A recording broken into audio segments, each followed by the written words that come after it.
En Ukraine, Lugansk, une des deux régions du Donbass, est désormais quasiment intégralement aux mains des Russes après la chute de Lysychansk.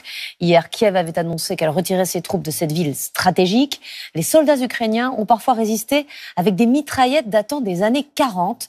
Reportage de nos envoyés spéciaux Agnès Varamian, Soufiane Yassine et Patrick Miette. C'est la nouvelle ligne de front.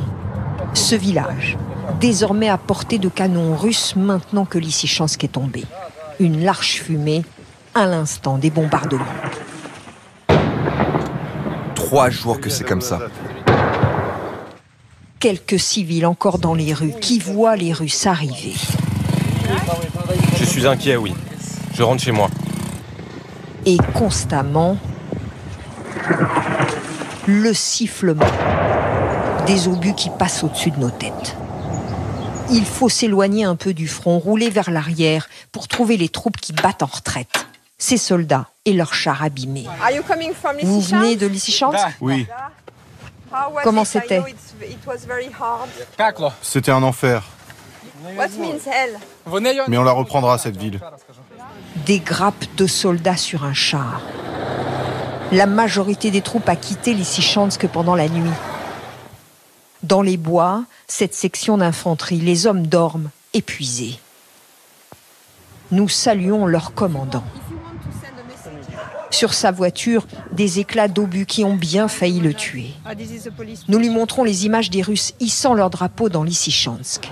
C'est vraiment eux? What is your first reaction? C'est quoi votre sentiment? Mon sentiment, c'est le dégoût. De la tristesse? Triste, bien sûr. La colère? Bah oui. Ces fantassins veulent nous montrer les armes avec lesquelles ils ont combattu et donc perdu. Une mitrailleuse, en fait une antiquité. Venez voir. Elle date de 1944. C'est écrit là. Et elle fonctionne? Bah oui, bien sûr. À chaque tir, ils doivent ajouter de l'eau pour refroidir le canon. Et ils ont aussi cette mitrailleuse légère, modèle soviétique des années 30. Ça, c'est pas comparable avec ce qu'ils ont. C'est rien pour se défendre. Même le sidecar est d'époque.